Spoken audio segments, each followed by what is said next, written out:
Hello po, magandang araw at oras po sa inyong lahat mga kapatid.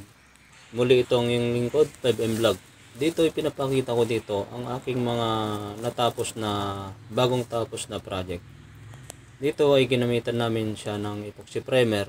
Bali ang main topic natin ngayon ay tungkol sa Bosnia Wall Putty. Ang Bosnia Wall Putty ay isa sa natuklasan ko na pinakamatibay na masilya. Isa sa mga matitibay na masilya na ito ay talagang siguradong makapit at siguradong matatag abutin ng ilang taon. Ito ay nirekomenda sa akin ng isang paint center noon. Ngayon, itong pinapakita ko dito ay makintab na tiles na idinemo ko dito ang Bosnia Wall Putty, binatakan ko siya, saka ko pinatuyo at kinuskos. Pero ito, natuklasan ko na ito nung halos 3 taon na meron kaming minasilyahan na partes na tiles. Hindi na namin binakbak. Ay nagtaka kami at sobrang kapit niya kasi ang tiles na yun ay makintab. Parang meron siyang pandikit. Ganyan katibay ang Bosnia Wall Putty. Ganyan katatag. Kaya pinapakita ko dito ang actual na pagmasilya ko sa tiles na makintab kung gaano ito kakapit. Ganyan katibay ang Bosnia Wall Putty.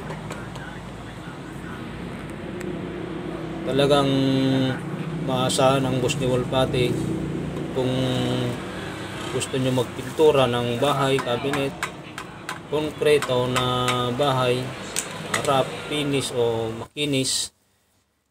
Napakatibay ang Bosnia Wall Putty. Kapit na kapit. Dito naman pinapakita ko dito ang bago kong project.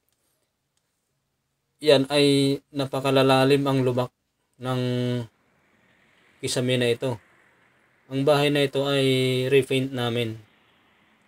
Gaya ng pinapakita ko sa camera ay talagang medyo may katagalan ng bahay na ito. Tapos yung pagpapalitan nila ay ibang-iba, napakapangit.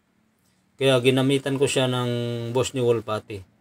Alam nyo ba ang Bosnia Wall Putty ay kahit malalalim ang butas, malalaking crack, talagang ilang batak mo lang yan, 2 o 3 yung malalalim, ay talagang mawawala na kaagad yung pinakapangit na partes ng palitada. Diyan din ginagamit din namin sa mga kisame na hardiplex. Kahit anong klase plywood, hardiplex, kailangan mag-primer lang kayo ng epoxy primer. Dito, ipinapakita ko naman dito yung ginamit naming isang masilya na sinubukan ko. Mura siya, pero iba. Pag nagkamali ka sa preparasyon ay talagang nababakbak. Kaya steady ako sa paggamit ng Bosnia Wall Putty. Ang Bosnia Wall Putty ay talagang matibay, matatag. Ginagamit ko ito sa labas at loob ng bahay. Bali, 2 klase lang ang ginagamit kong masilya pag ako'y merong project na bahay, Acrytex Cast at Bosnia Wall Putty. Pero dito, ginamitan ko siya talaga ng Bosnia Wall Putty kasi talagang yung klase ng bahay na ito ay ginawang pinagpraktisan nata yung pagpapalitada nila. Rough finish na nga, tapos may mga malalalim na partes at sobrang magaspang talaga. Kaya mas maganda pag Bosnia Wall Putty kasi ang Bosnia Wall Putty ay makatawan, kumbaga sa isang batak mo halos mawawala na yung mga malalalim na butas na yan. Gaya nito, binatakan namin yan ng Bosnia Wall Putty.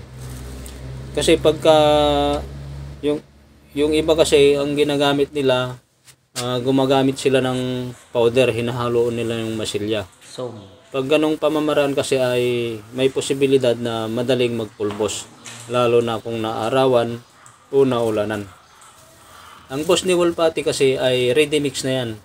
Hindi mo na kailangan lagyan ng patching compound o kahit anumang bagay.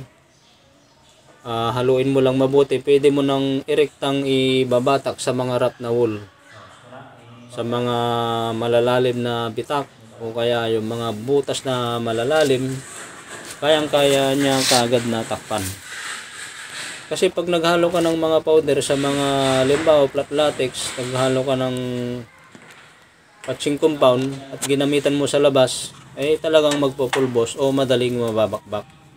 Ang boss ni Wolpati ay ready mix. Gaya ng pinapakita ko dito sa mga joint o kaya sa mga pagitan ng wall, sa spandrel gaya nitong nakikita nyo, diyan ko ginagamit ang boss ni Wolpati. Kasi ang boss ni Wolpati ay pag ipinahit mo, hindi siya nalalaglag o kaya tumutulo. Hindi siya natulo. Sa isang batak mo, gaya niyan, ay ang butas niyan o yung pagitan na o yung awang ay mawawala na kaagad. Ganyan katindi ang boss ni Wolpati.